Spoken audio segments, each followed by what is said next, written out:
నమస్తే, welcome to Telugu రాజ్యం. నేను సిరి. జనసేన కార్యకర్తల ఆవేదన. జనసేన నమ్ముకుంటే పవన్ కళ్యాణ్కి ఏమో పదవులు వచ్చాయి, కానీ మాకు మాత్రం తన్నులు తప్పట్లేదు అని చెప్పేసి కార్యకర్తలు అయితే ఆవేదన చెందుతున్నారు. ఇంతకు అసలు ఏం జరిగిందనే అంశాన్ని మనకు వివరించడానికి మనతో పాటు ఉన్నారు ప్రముఖ రాజకీయ విశ్లేషకులు కేఎస్ ప్రసాద్ గారు. నమస్కారం సార్. నమస్తే అమ్మా. సార్, ఇప్పుడు చూస్తుంటే పవన్ కళ్యాణ్ గారిని నమ్ముకొని, జనసేన నమ్ముకొని ఎంతోమంది కార్యకర్తలు ఆయన వెనకాల నడిచారు. కానీ ఈ రోజు ఏమైందంటే అదే కార్యకర్తలు ఇప్పుడు జనసేనకి కానీ పవన్ కళ్యాణ్ కానీ వ్యతిరేకత చూపెడుతున్నారు. మీకేమో పదవులు వచ్చాయి, కానీ మాకు మాత్రం తన్నులు అయితే తప్పట్లేదు అని చెప్పేసి వాళ్ళు ఆవేదన వ్యక్తం చేస్తున్నారు. అసలు ఏం జరిగి ఉంటుంది?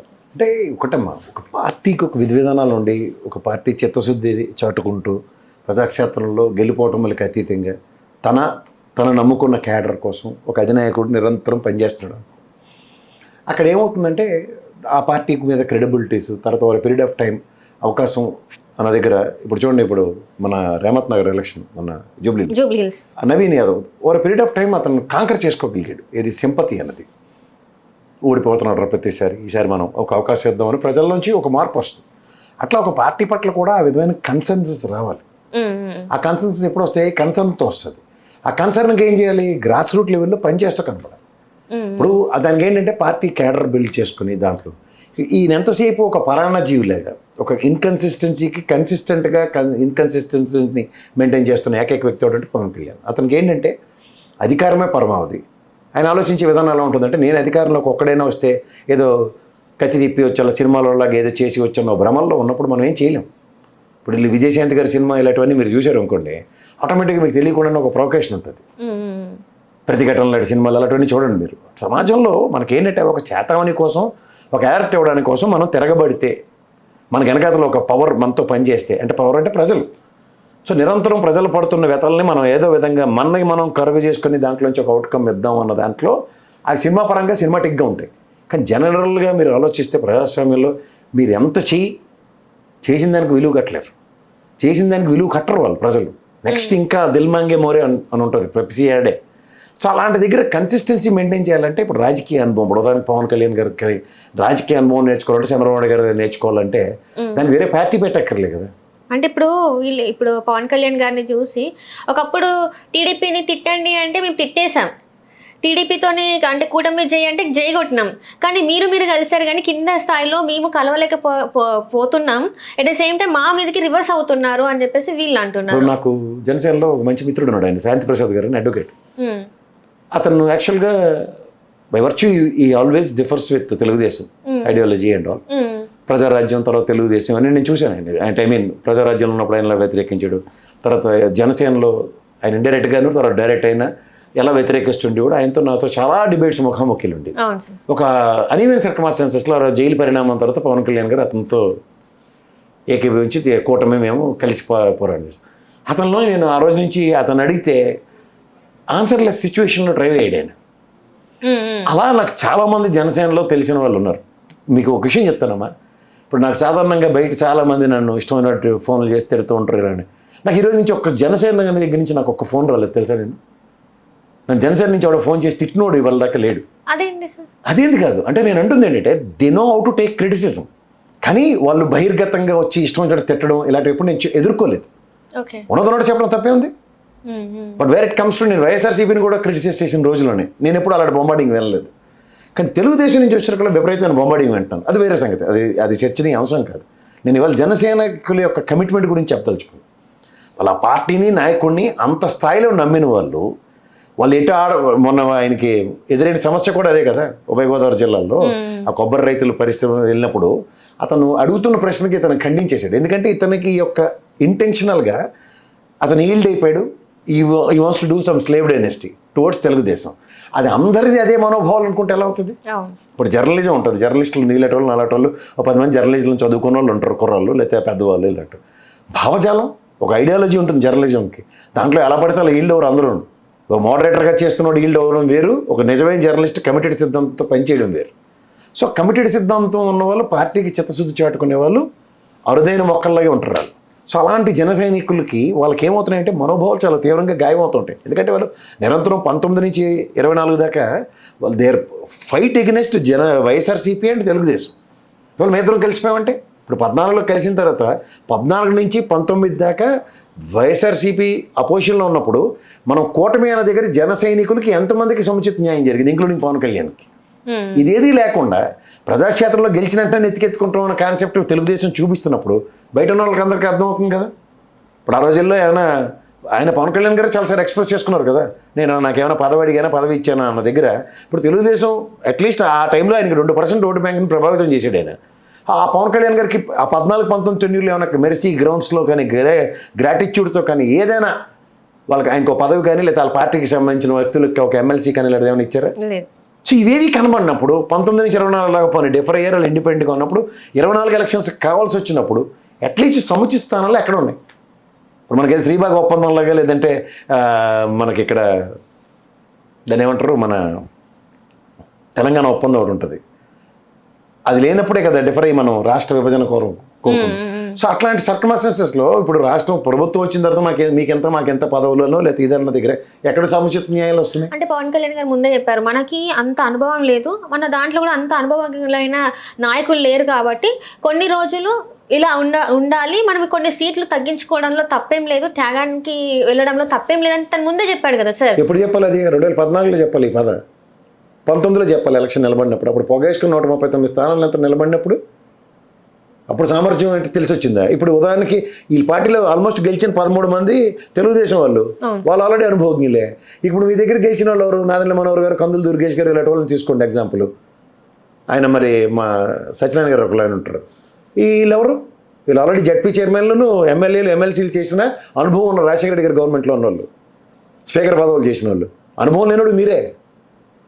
అట్లీస్ట్ మీ దగ్గర ఉన్న వాళ్ళతో నేర్చుకున్నారు మీరు మెలకువలు. ఇప్పుడు నేర్చుకుంటున్నామని చెప్తున్నా. ఎలిమెంటరీ స్కూల్ ఏంటే ప్రజాక్షేత్రంలో దగ్గర 14 ఏళ్ళు బట్టి పార్టీ పెట్టిన వ్యక్తి, 12 ఏళ్ళు పార్టీ పెట్టిన వ్యక్తి ఇవాళ నేర్చుకుంటానంటే?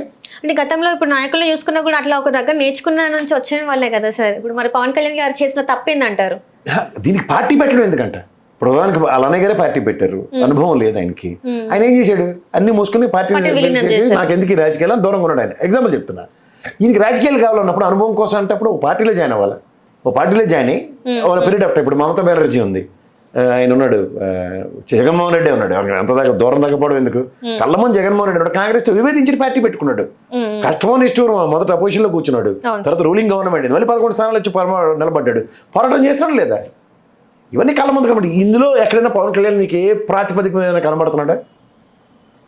ఇప్పుడు ఆయన వెనకాతలో ఉన్న ఒక క్యాడర్ అంతా ఉంది కదా జగన్మోహన్ రెడ్డి గారికి, అలాగే పవన్ కళ్యాణ్ గారికి కూడా ఒక క్యాడరు లేకపోతే నాయకులు ఇలా ఉండరు. ఎవడైనా హ్యాపీగా ఉండడం కనుక్కో.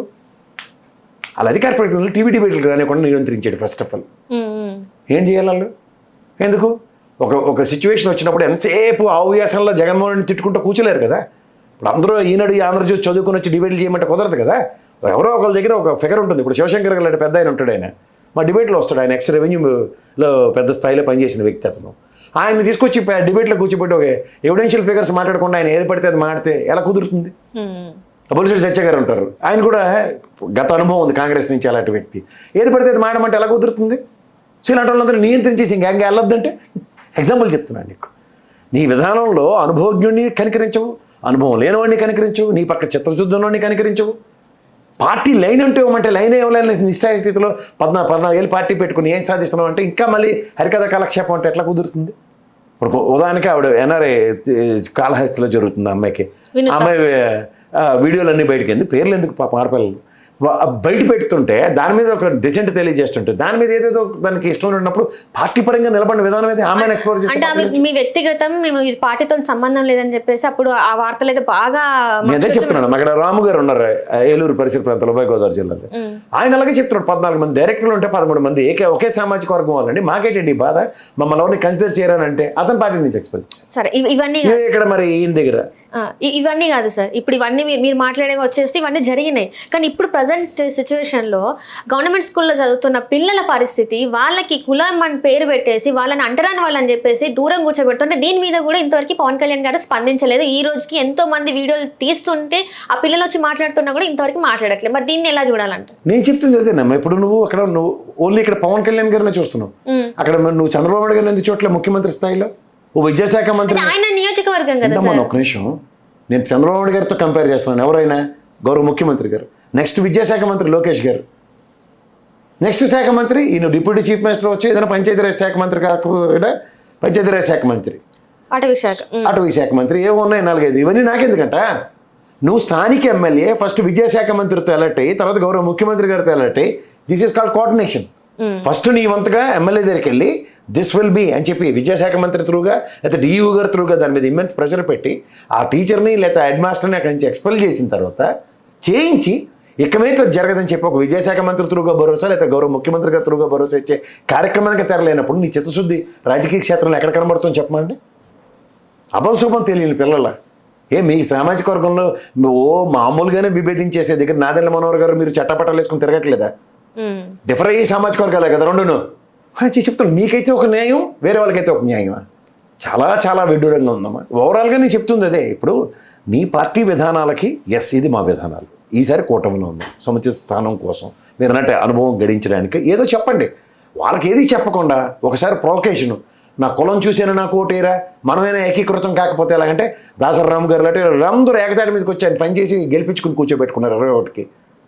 తెచ్చినవే ముక్కుతో ములుగుతే 21 స్థానాలు. అందులో మళ్ళీ అందరినీ పారాచూట్ వేసుకుని నెతికి తెచ్చుకుని కింద మీద పడుతూ అన్న దగ్గర వాళ్ళందరూ సముచితంగా ఏకతాటి మీద తీసుకొచ్చి గెలిపించిన తర్వాత బోడిమాలనాన్ని మీ అధినాయకుడు సిద్ధాంతాలు నేను ఫాలో అవుతానంటే ఇంకా పార్టీ అనేది ఎందుకు వస్తుంది? నాకు ప్రాబ్లం ఏంటంటే ఇక్కడ మెయిన్ అప్రహెన్షన్ ఏంటంటే ఒక పార్టీ అని పెట్టకుండా ఇదే నేను తెలుగుదేశంలో ఒక పాయ, ఓ యువజన విభాగం అలాగా నాకు సాంస్కృతిక విభాగంలో నేను తీసి మార్కాండ పనులకి నాకు ఇవాళ ఎమ్మెల్యే స్థానం, తర్వాత నాకు మంత్రి స్థానం ఇవన్నీ చెప్పమనండి బాగుంటుంది. దీని మీద నా సామాజిక వర్గాన్ని నేను ప్రేరేపించి తెలుగుదేశం పక్క ఓటు బ్యాంక్ టర్న్ అవ్వడానికి ఉపయోగపడ్డానని చెప్పండి, వెల్కమ్ చేస్తాను. మరి ఇప్పుడు వీళ్ళ పరిస్థితి ఏంటి సార్? మరి జనసేన అగమ్యగోచరంగా ఉంది. అగమ్యగోచరమైన పరిస్థితిలో వాళ్ళ కింద మీద నానా ఇబ్బందులు పడుతున్నారు.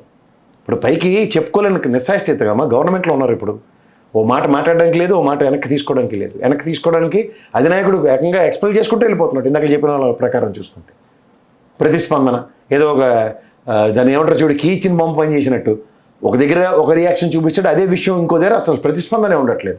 ఇవన్నీ ఎవరు క్యాడరు నాయకులు వాళ్ళు కదా బయట రోజు నెత్తి బొన్నోరు కొట్టుకుని బాధపడి మాటలు బయటకు వచ్చి మాట్లాడేది. నువ్వు జనసేన నాయకుడిని కూర్చోబెట్టి అడిగా ఇంకో ప్రశ్న, ఆయన సమాధానం ఏం చెప్తాడు? సార్ తిరుమలకు సంబంధించిన విషయంలో ఆయన మెట్లు గడిగి ప్రతిస్పందించాడు, మరి నెక్స్ట్ జరిగిన పరిణామాల్లో ఏది సార్ అని ప్రతిస్పందన అంటే ఏం సమాధానం చెప్తారు చెప్పాను? ఆ జనసైనికుడు లేదా వాళ్ళ అధికార ప్రతినిధి లేదా వాళ్ళ నాయకుడు అలాంటి నిస్సాయ స్థితిని బలవంతంగా ఆయనే తోస్తుంటే ఏం చేస్తారు వాళ్ళు మాత్రం? ఓ పక్క దేవాదాయ శాఖ మంత్రి ఉన్నప్పుడు ఆయనతో కలిపి నా కూటమి ప్రభుత్వంలో నేను సంఘీభావం ప్రకటిస్తున్నాను ఇలాంటివన్నీ మాట్లాడితే ఒక అర్థం ఉంటుంది. దేవాదాయ శాఖ మంత్రి చేయవలసిన పని ఏం చేస్తాడు? హోంశాఖ మంత్రి చేయవలసిన పని ఏం చేస్తాడు? విద్యాశాఖ మంత్రి చేయవలసిన పని ఏం చేస్తాడు? వ్యవసాయ శాఖ మంత్రి పని కూడా ఏం చేసేస్తున్నాడు ఇప్పుడు కూర్చుని. ఇది కనపడదు వాళ్ళకి. ఇదేట్రా మనోడు ఈ పనులు చేస్తాడు, ఇటు వెళ్ళమంటే అటు వెళ్తాడు, అటు వెళ్ళమంటే ఇటు వెళ్తాడు. సో ఇవన్నీ గమనిస్తున్నప్పుడు ఏమవుతుంది? తీవ్ర వ్యతలు అనుభవిస్తున్న జనసైనికులే కదా, వాళ్ళ పరిస్థితి ఏంటి?